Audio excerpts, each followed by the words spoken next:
Hi, Okay. KaToya. How are you? I'm good. How are you? I am well. Nice to see you. Good to see you too. And welcome to our listeners. I'm Jennings with the Oxford American Magazine, senior editor at the magazine. And I'm here at my home office and doubling as a daycare now. So you may hear some cries from a 15-month-old in the background. And KaToya, we're usually separated only by a Partition. partition in the office and can hurl comments back and forth over that. But now we're separated by a full 5 or 6 blocks. Correct. And well, if there was one person who could get me to dress up to have a conversation with them from the comfort of my living room, it would be you, Jay. So, well, thank you. I'm flattered by that. It's a good thing you can't see me in the partition over the partition in the office. Usually I'm not as well dressed as I am for this webinar. But well, same. But this is going to be fun talking about your story that appeared in the spring issue of the magazine. And just to say a little bit about KaToya and how she came to the magazine. She is the 3rd Oxford American Jeff Baskin Fellow for the year 2019-2020. And the fellowship, if you don't know about it, supports a writer toward the completion of a first book of nonfiction while in residence here in Little Rock at the Oxford American's offices, serving also as a part-time editor and helping out with the magazine. And KaToya's project was really fascinating when we got it. It involves a search for a prolific but now largely forgotten African-American novelist named Frank Yerby. And KaToya and Frank share a hometown of Augusta, Georgia.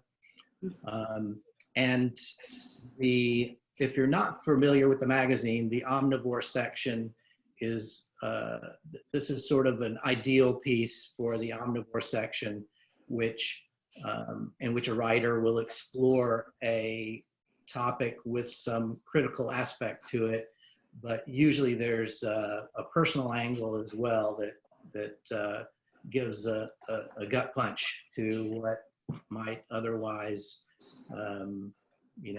be in other magazines might be just a straight critical appraisal. And gut punch, KaToya's piece certainly does. It's full of intellectual exploration, discussion of big ideas, but also a very wrenching and personal story about how much and why Frank Yerby means so much to her and her family, her hometown, and the Black experience. It's just a fascinating story with a lot of tentacles that extend in all different directions. And we're honored to publish it, and it's already been flagged by Long Reads as a piece for them, and we're also honored by that choice. But I encourage everybody, if you haven't read it yet, to get online, or even better, order a copy of the magazine from oxfordamericangoods.com, so you have a copy of one of the first published stories by a writer who you're going to hear a lot more about. So, thank you, Jay. Sure. We're very honored to have published it. So maybe you could start out by just talking a little bit about Frank Yerby and how you came to hear his name and get interested in his work. Well, Frank Yerby is a writer whose work I had not read any of, despite having heard his name relatively often from my uncle. My uncle was an alum of Payne College, which is also the college that Frank Yerby had attended in the 30s. And my uncle was a historian and very interested in history, particularly Black history of all kinds. And so I would hear these names of people that he would talk about, and I would sort of know the periphery of what they did or what they were famous for. And, but I didn't dig much deeper into Frank Yerby because I knew the kind of work that he produced, and I did not think that I would be interested in it. It wasn't until I was an undergraduate at Spelman and was realizing that as an English major and a person who was studying literature in general, African-American literature in particular, that I was not hearing Frank Yerby's name, but I knew of all these accolades that he had achieved. You know, the first Black millionaire author, the first Black author to have a motion picture optioned from one of his works, and this was in the 40s. So I knew that he had all these achievements, and I didn't quite understand why I wasn't hearing his name. In the canon of his work is he's written over 30 novels. So I started digging a little deeper and realized that the work that he was producing was not necessarily popular in the African-American literary community. And I sort of understood why as I started reading that work. So I didn't think much of it. And then his name came up again in a conversation with my uncle as someone that I might be interested in researching for a project. And my uncle sadly got sick shortly thereafter. And something about that time period in my life was a catalyst to go back and do the thing that he'd asked me to do and find Frank. And so that became sort of an obsession for me in a way to discover what it was about him that made him the person that he was. Yeah, it seemed like it's not one of those projects where you fall in love with a writer's work and then want to find out, read everything about them, and then appraise, what's better and what's worse. Yeah. It's sort of a very personal exploration of an elusive man. I think his position, both within and without the Black community of the time that he was growing, or he was writing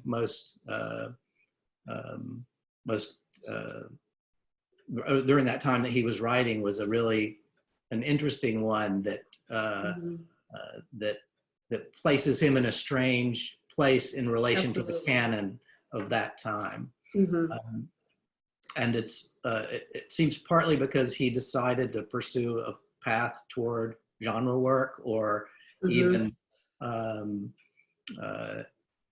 but I don't want to say exploitative, but the work that didn't necessarily gain the respect of his peers, right?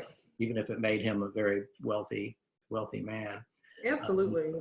And I think what is fascinating about this, about his story, is that those figures are not often examined or explored, and you've done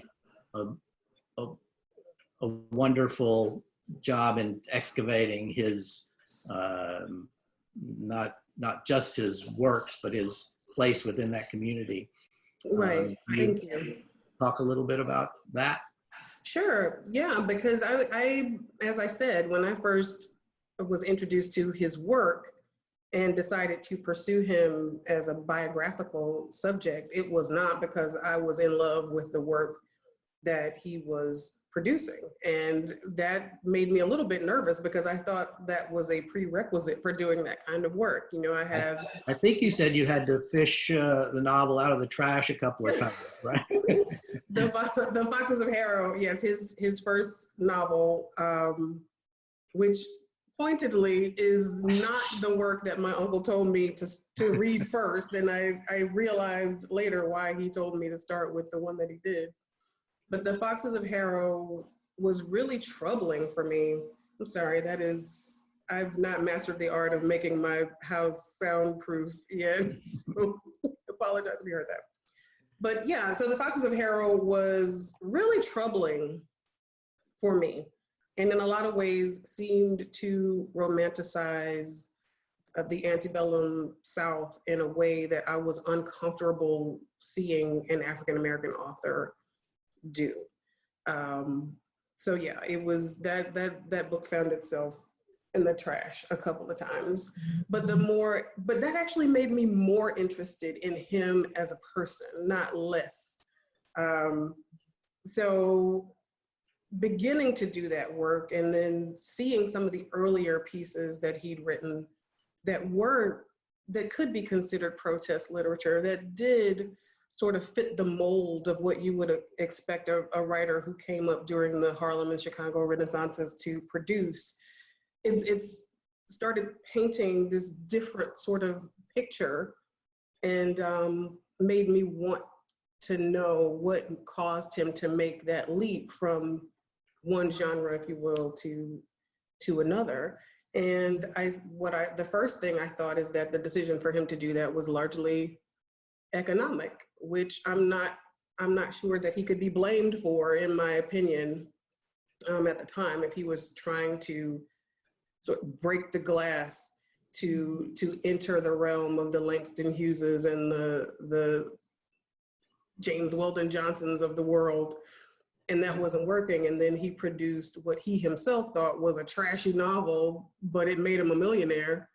You know, I don't know that he can be faulted for that. But on a deeper level, I think that as a person, as a Black writer, particularly one who's grown up in the South and in the same hometown as Frank Yerby, I think while the economic reasons were certainly valid, I think there are more reasons than that.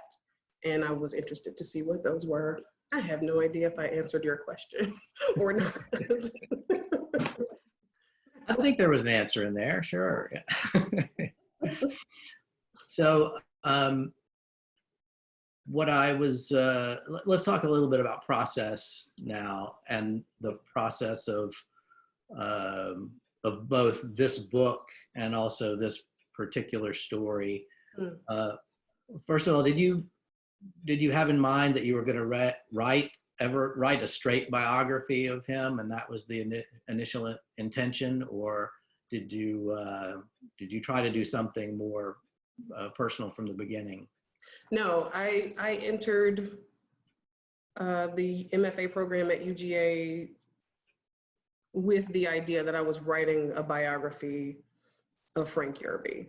And the more I started to read his work, which I hadn't read a lot of it at that point, the more that I started reading it, I got a little bit discouraged early in the process because of, as I said, earlier, I thought that loving the work was one of the prerequisites for doing that kind of work. I have mentors who are absolutely in love with Langston Hughes, and so they are Langston Hughes scholars, and they write about Langston Hughes, and mentors who are in love with Zora Neale Hurston and do the work there to make sure everyone else loves Zora too.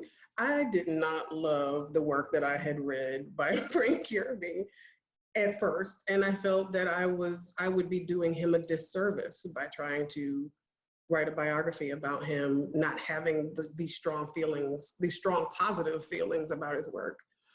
And then I sort of relaxed that a little bit and said, well, maybe it's not a literary biography. Maybe it's just a biography of a person who happens to be a writer, because I'm still very interested in his life and the choices that he's made and our shared connection to our hometown. And that is the point at which I realized that I was running into roadblocks, even finding information about him at all, any biographical information, not very much critical analysis of his work. And that is the point where I started to think whether or not I'm in love with his work. I don't know that I could write a biography at all. I don't know that anyone can, because there's not enough here to piece together to make that work. But, you know, the catalyst for me at that time was this sort of urgency I had to make good on a promise that I had made to someone who was very important to me. My uncle was sick at the time, and it was one of the last conversations that I remembered having with him that I actually write about in the piece for the Oxford American, is this conversation about how he thought I should write about Frank Yerby and I should do this research on Frank Yerby. So I pursued him in a way that I may not have otherwise had it not been for that particular situation. And when I realized that I wasn't writing a biography, I searched for another thing for the project that I was doing to be. I needed it to be something. What am I trying to do here? And I started researching books that had a familiar feel, that were similar to what I was working on. And that's how I decided that my book was a biblio-memoir. It also seemed like the part of the impetus for pursuing that research was to also find out more about Uncle Wayne and like what he saw in Frank Yerby and why he might have told you to research and maybe you know, to give you license to write about Uncle Wayne and what he meant to you. And you know, the piece is just so, you know, as elusive as Frank Yerby is, you know, Uncle Wayne just comes alive in the story, and you you know, you feel like you know him intimately from your, you know, characterization of him. It's just a beautiful, you know, beautiful tribute to your Uncle Wayne, and yet you're still figuring out why, you know, maybe what the question that Uncle Wayne provoked was it, you know, what had you wondering what Uncle Wayne saw in Frank Yerby. Right, right. That's interesting that you say that. It makes me very happy to hear that. First of all, when I began writing the story, I had no idea that it was largely about Uncle Wayne. I did not know that. He has emerged as the star, it would seem, of that story. And considering that the work was being done in a lot of ways in tribute to him, that makes me very happy to hear that comes through. But it also tugs at another thread of the story, which is that in finding Frank, in terms of going through his work, it seems that despite the fact that he was producing these sort of mass market antebellum Southern romance novels, there seems to be something else that he was trying to say. And I believe largely that is what my uncle wanted me to see, that there's something else here, there's something deeper here. And I think, I can't say for sure, obviously, but I think that's why he encouraged me to read Health Card first before jumping into the rest of his work, because there's something that I think people miss, even unfortunately the audience for whom the work was intended. I think there are things that they miss as well. But yeah, I think Uncle Wayne was trying to show me something without telling me. And that's the same thing that I feel that Frank is doing for me right now.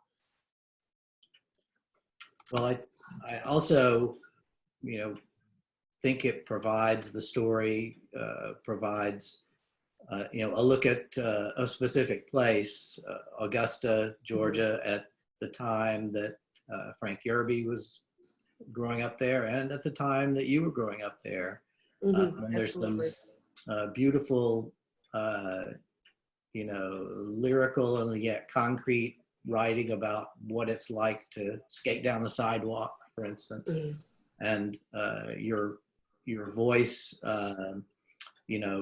is funny and intimate and familiar, and the piece contains both, several laugh out loud lines at the same time that it will bring you to tears. It's provides a wonderful spectrum of both your life and Frank Yerby's life, and the life of the city of Augusta, which has more famous people than just Frank James Yerby. Brown. Yes, there's quite a few actually, and you can't see him very well, but I have James Brown is there on the wall. another famous son of Augusta. Right, exactly. That's been another interesting part of it for me. I think that I've never looked at Augusta as closely as I have now that I'm doing this work. I write about in the piece having there be this set of racial norms that are obviously wrong, but are things that, that's just the way it was. And it's not something that we thought about very much. There's much more racial animus in the world now that makes me worry for my son's safety than there was when I was a child. So Augusta was never a place that I saw as particularly stifling or dangerous or anything.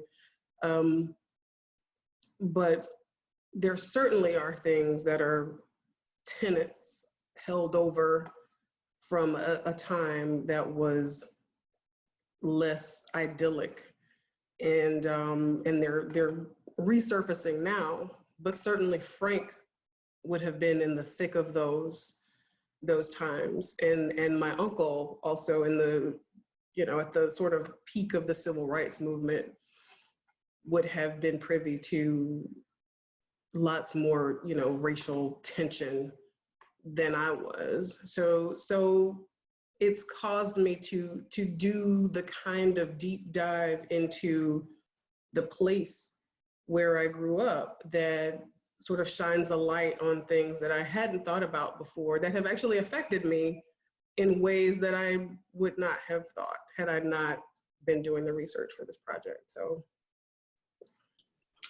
Right, I came across the same kind of thing when I was working on Carry the Rock, my book about Little Rock, and when I was growing up, everything I heard was that how could the '57 crisis happen in Little Rock, because we're a moderate place, and we we don't understand how it's happening here. That was, of course, the white population that was saying that, and to learn that there was a history of a lynching that occurred in the city in 1927 that only 30 years before the Little Rock Nine made me see the context of the city beyond that one crisis, and made sort of the scope of problems that are still happening today in Little Rock much more understandable. Right. But let's talk a little bit about the structure and process of this particular story. It's not a straight timeline in the piece. It seems to be made up of, there's some jumping around and some disparate separate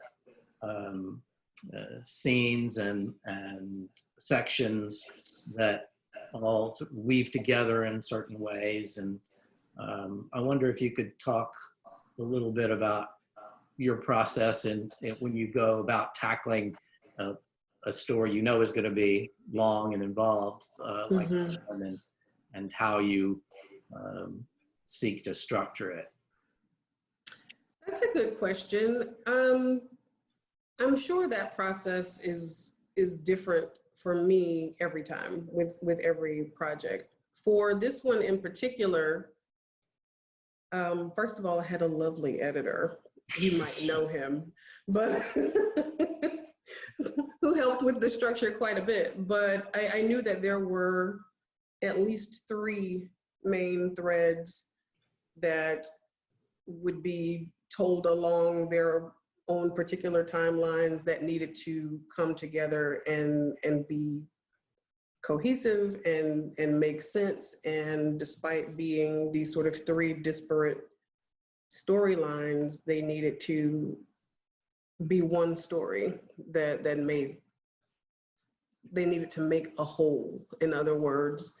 And so initially, the writing process for me involved not telling the story together at all. The parts about Frank, I wrote in chunks, because that's how you find the information about Frank is in chunks. I didn't have, this mountain of information that I was trying to whittle down. There was very little to work with. But the story, the parts about myself and my city and my uncle, those parts were not easier to write, but the information was there. It was largely from memory or from, concrete research and things that I had. So I would write the parts about my life on its own timeline. And then the parts about Uncle Wayne, I would write on its own timeline. That was very difficult to get through the writing of that. And so those parts I put together on a pretty chronological timeline, but the parts about Frank, I had to fit them in almost like a puzzle into the places in the story where they resonated the most, which seemed really daunting at first to do that. But in the end, I think I started to realize how parts of his story paralleled my own, or how parts of the story, parts of my own story were being catalyzed by certain pieces of information that I had found about Frank. So it was much easier to write out the timeline of my own story first, and then sort of fit Frank in between, which was, that is the exact opposite of what I thought I was going to be doing. I thought I was going to have this, wealth of information about Frank Yerby. And, I was doing my best to try to pull myself sort of out of it so that it would be this sort of straight biographical tale. But that is not the story that wanted to be told. So. Exactly. That's one of the great quotes that comes out near the end of the story from Frank himself, as if he's right. speaking to you and asking you that question: Are you telling right. the story, or are you allowing the story to be told? Right. And that's a great example of the question that you just asked, like what was the process? It was these things that Frank would say that made sense in the moment that they were happening, and it would become that part of the story. Like, this is what Frank said, and this is when I realized that I'm not doing this right, and I have to sort of take a step back and tell the story that wants to be told. So. Right. I think a lot of writers have that issue of getting out of the way of the story, or finding what story it is that is emerging from whatever they're working on. But I would encourage all the listeners to us today to pick up a copy of the magazine. If you haven't read the story already, you're in for a treat.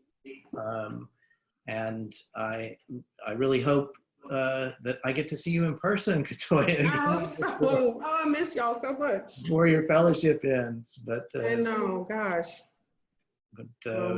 love to be able to meet at Loblolly Creamery and have an ice cream again. Not that I will need ice cream at the end of this, I'm sure. Maybe we should meet at the gym. But anyway, it's been so lovely talking to you. I do hope I see you soon. Yes, it's been great to see you too, by Zoom means. All right. Well, thank you for talking about your story, and Thank you. we'll see you soon. See you soon. Bye. Bye.